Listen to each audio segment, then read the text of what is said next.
Good morning, Patriots.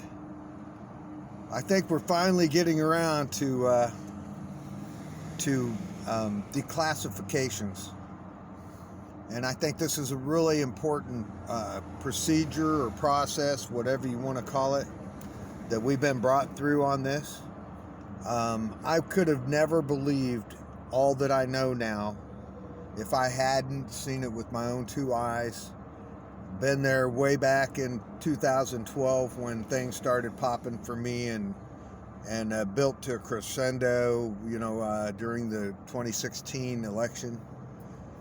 I voted for President Obama in 2007. John McCain, I think, was the other choice, and there was no way in heck on that one.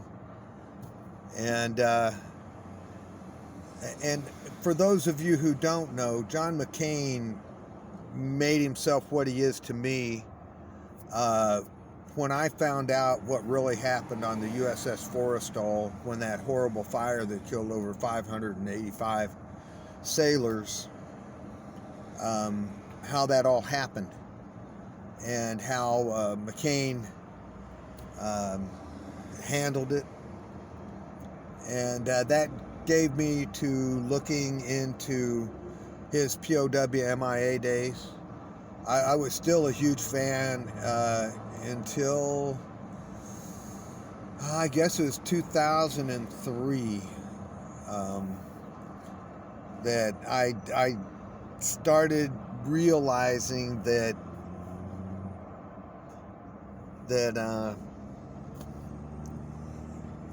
he certainly wasn't what I had made him out to be. So back to the declassifications and why that's important. Like we found out now that Comey's brother was working at the Perkin Coy or one of the outfits that it's just all these guys brought their family members in so they could squish more cash through. So it really is a family affair. And the way they hide their relationships with one another is just... until one looks at the Baron von Rothschild's, Bauer von Rothschild's way of approaching world domination, the creation of the world banks, how that happened, how he basically... God bless you, man. Stay strong.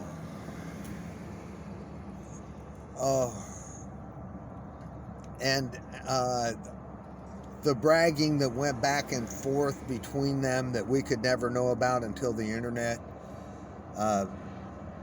It's just plain...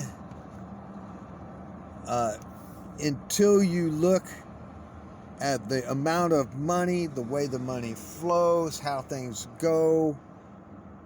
When I got out of the military, my first real shot at joining the world was Mutual of New York life insurance.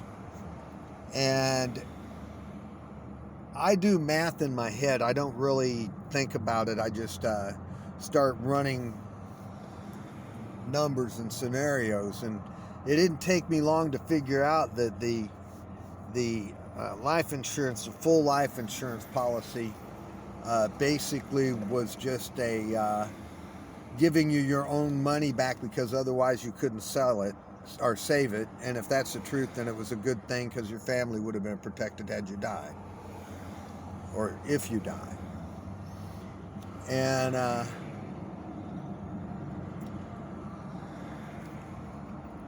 I worked at Bethlehem Steel when I was a kid, and I worked at Morrell Foundry when I went back to school after I'd gotten married. As I went to school, it kind of backed me. And when 9/11 happened, I knew that the white stuff that was pouring out of the building was aluminum, but there wasn't very much of that. Most of it was a river of fire, and that's steel. And there's only a couple of things that can melt steel that way, and Jet fuel is not one of them. You know, it only gets up to around 800 degrees. And it takes more like 1600, 1800 degrees for an amount of time to melt steel. And they were finding through the forward-looking infrared radar system, they were finding pots of boiling metal 300 feet down in the rubble. And that's not from jet fuel. That's not from planes knocking it down. The only thing I know that can do that is thermite. And that's when I learned about a thing called nanothermite, and that there were all these spheres in the rubble, in the ash and stuff, and that those spheres would disappear over time, the guys that took the samples. And, and where did all that steel go? Who had it, and how did they get a deal going so quickly to get that much steel out of there before they started investigating? And how is it that science, which everybody wants to, not everybody, so many people want to say that science is God, that there is no God? Well, science sure betrayed us on that, because any kind of science that tells you that a building knocked down falls in its own imprint, they're not telling you the truth.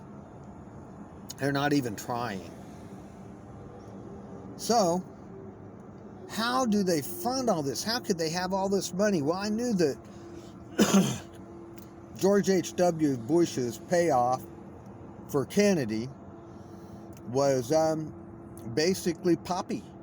You know, they called him Poppy, didn't they? I wonder why.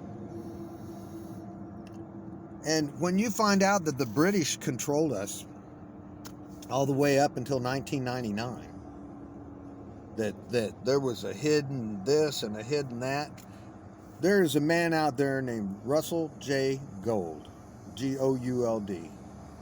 And like me, he hasn't made very much money or this, that, or the other off of what he's doing or what he is.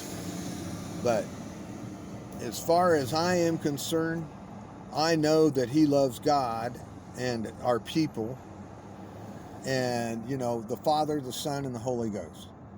The Father is God, the Son is you, boy, girl, dog, or cat. And if we are, because Jesus taught us to pray our Father, then that makes us a co-creator of what's going on. So your life matters. Make good matter. I could fill you up with the amount of good shit. Seahawks! Seahawks! Sorry. I out here on the Hawks Bridge. So anyway, the Seahawks, the Seattle Seahawks, 3-0, O spaghetti O's. And let me tell you, many, much